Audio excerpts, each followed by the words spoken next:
Welcome to the 4th episode of Diamond Reads. All of these episodes are taped, by the way. None of these episodes are live, just letting you guys know.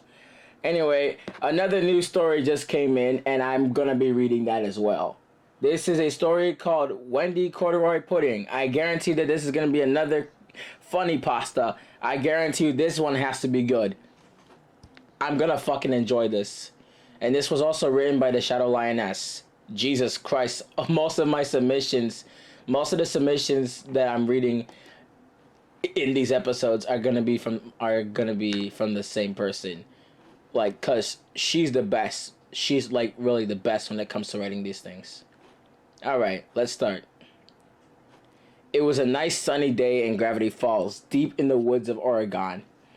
Dipper Pines was in the mystery shack on the front desk chair in the middle of the room. He was being silly.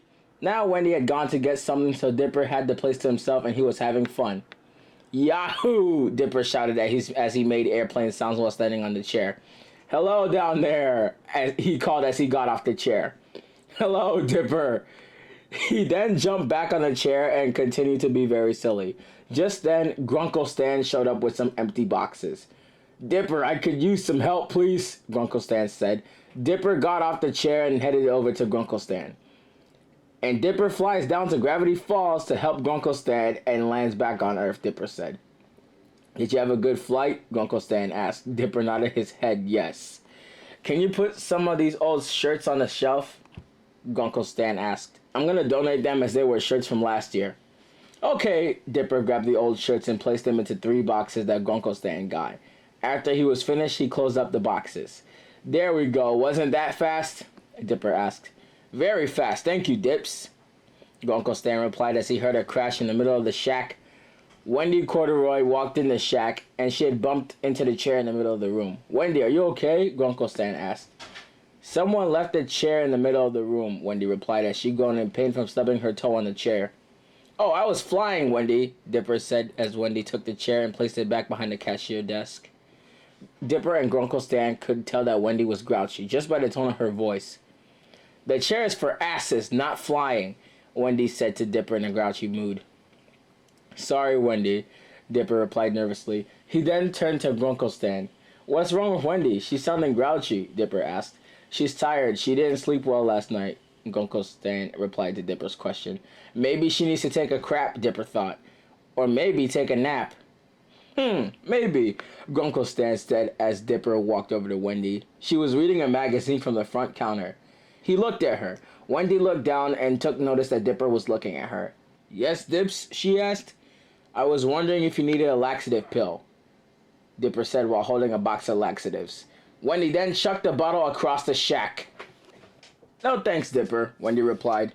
Would you like your pajamas? Dipper asked again. I'm fine, Wendy replied again.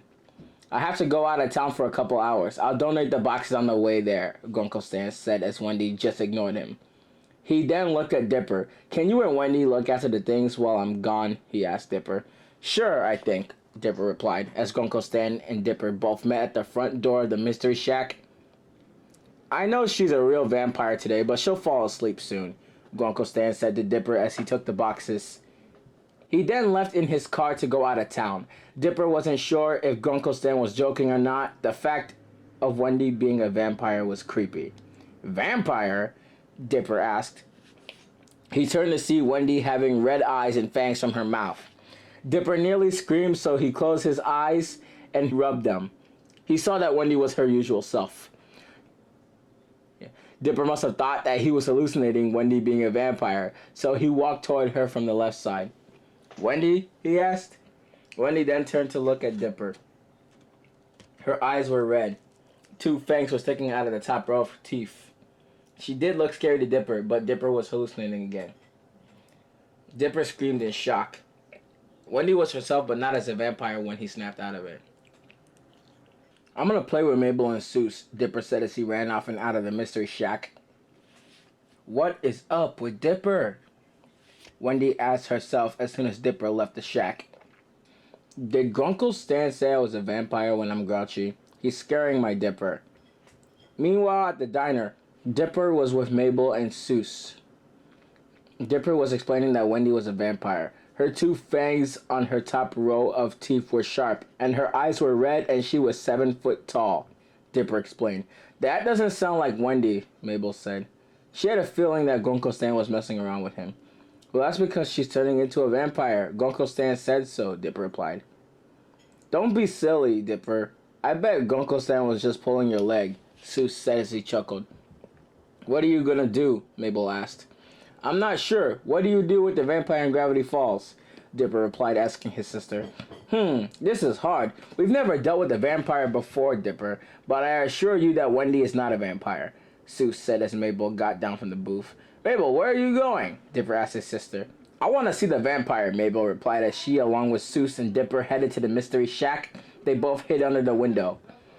I think we should see one at a time. That way, if she sees us, we have a chance of getting away, Dipper said to his sister and friend. Who's gonna look first? Seuss asked. Well, I've already seen her, Dipper replied. I'll look first, Mabel said as she looked through the window. Wendy was having a nap at the front counter. She had fangs on the top row of her teeth. Her skin was also pale as a ghost. Mabel gasped, so she turned to her brother and friend.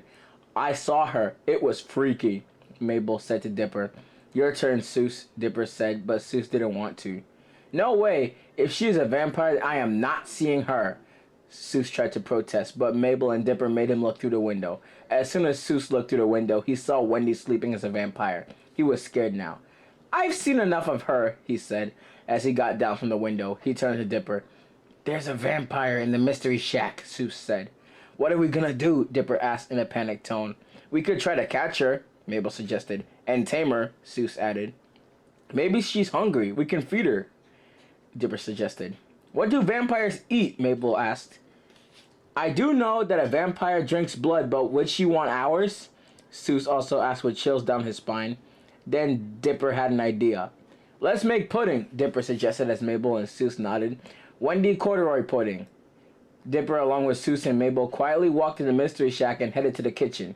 Wendy was still asleep. She is a heavy sleeper, so she didn't hear them come inside the shack. I saw how hungry she looked, Mabel said. I had my eyes closed the whole time, Seuss added. Let's make the pudding. Wendy Corduroy pudding, Dipper replied. A few minutes later, Mabel, Dipper, and Seuss were making the pudding. It sure was a big mess in the kitchen. There was pudding everywhere in the kitchen, and some of it was on Dipper, Mabel, and Seuss. It's almost finished, Dipper said. How are we gonna feed her? Mabel asked.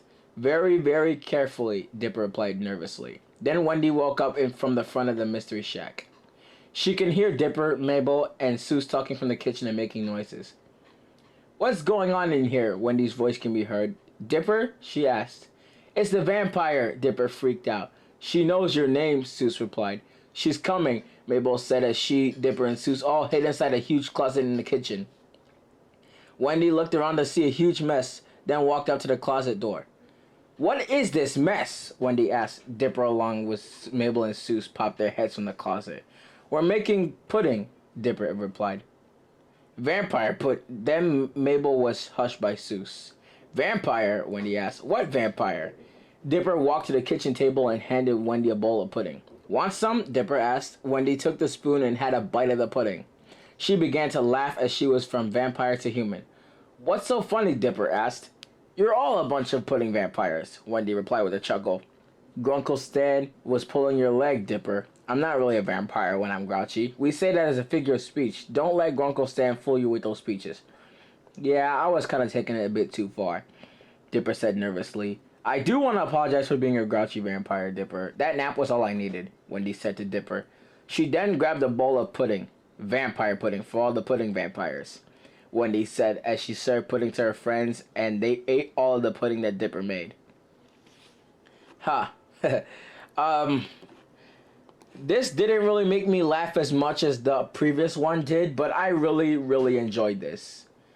I mean, this sounds like something you would actually see in an episode. I'm not gonna lie. I'm actually not gonna lie. This story would actually sound like something you would actually see in an episode. I mean, this I couldn't laugh at, but the previous one you wrote,